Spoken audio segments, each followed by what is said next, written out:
Okay, so this happens during your time in YA, your 4 years in YA. My 4 years in YA, and I was in Paso for a while. Experienced a couple of riots up there. We had a riot with the Norteños, which I had spoke about before on my channel What was that like? briefly. Wait, where was this at? This was in El Paso.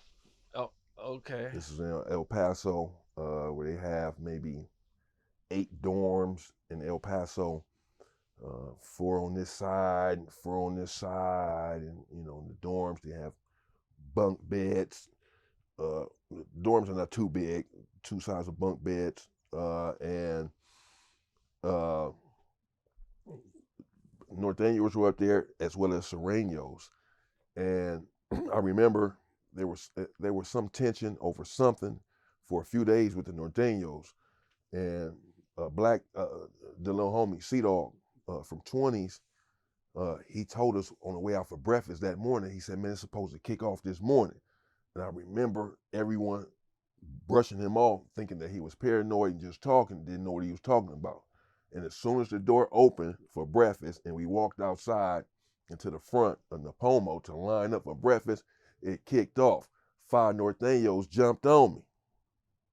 And so I said, "Oh, okay, I see what's up." So I started swinging. The Bloods was helping the Norteños.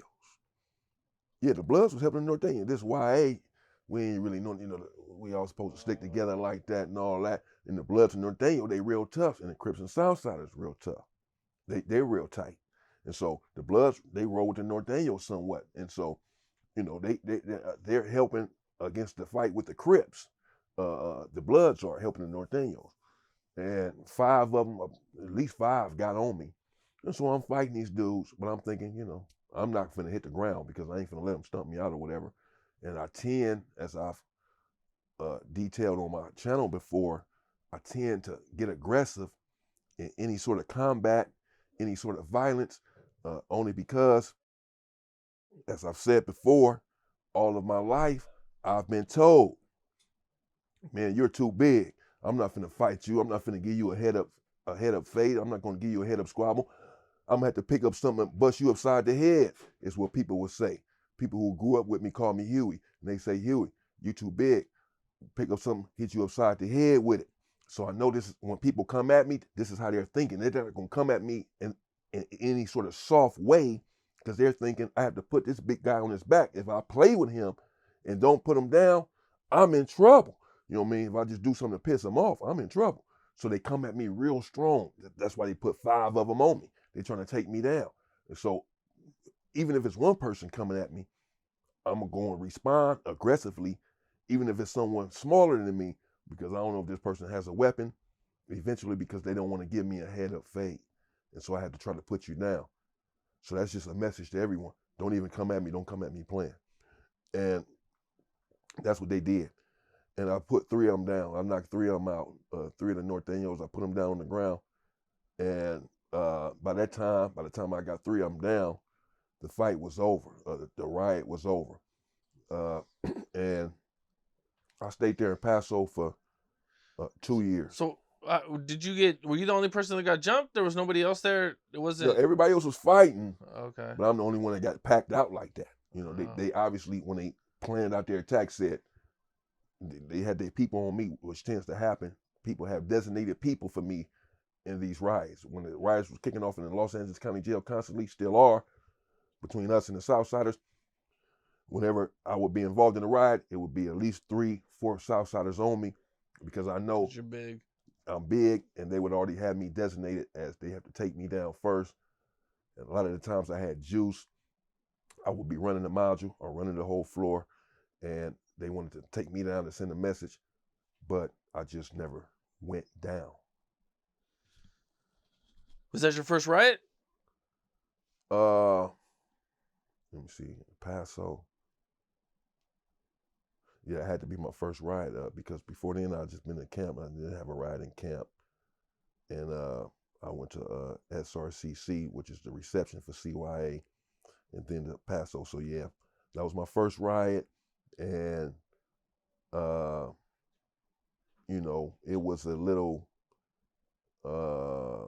aggressive. The riot was aggressive. We were all young, had a lot of adrenaline, and people were upset that it had really kicked off and that these dudes were attacking.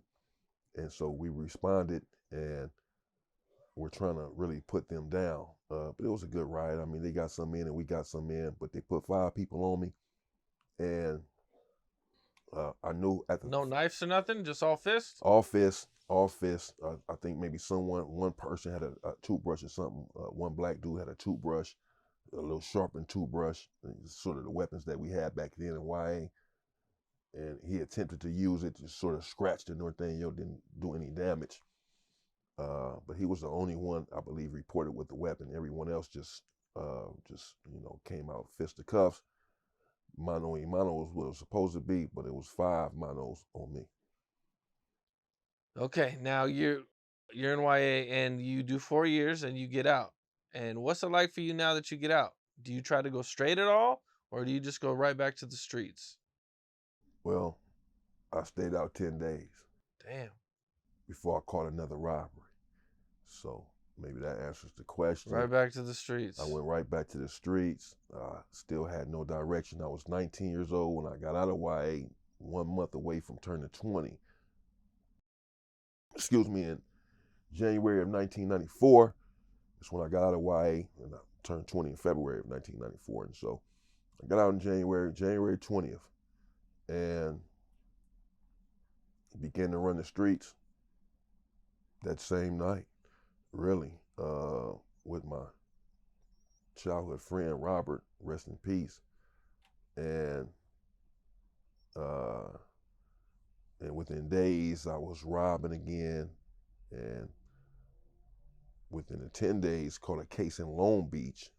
Me and 2 of my childhood friends, Jack and RC, caught a case, a robbery, robbed 3 people. It was with a weapon, and the police got it, but we got away for maybe 3 blocks or so, and we was about to get back on the train. I believe we got there by train, and 2 motorcycle cops. I saw them across the street as we were turning one corner. We wasn't running, but we had been running like the block before, so it was a bit out of breath. I was anyway. But we tried to look normal, and we just started walking, probably obviously looking back, knowing that I know now that we should have split up, went in totally different directions, period. We all 3 of us walking together after all 3 of us had just committed the crime. We haven't changed our clothes or anything. Crime just happened 2 blocks away. Police are right there. Clearly we fit the description. They get on us. They blurt. We try to run. It's not happening. They take us down, cuff us up, have us on the sidewalk for a couple of hours. Apparently they had the victims come by in a police car, do a on-site identification. They confirmed that it was us, and off to jail I went. What's up? This is Cam Capone. We got more content like this coming soon, so hit that like button, subscribe, and stay locked in to Cam Capone News.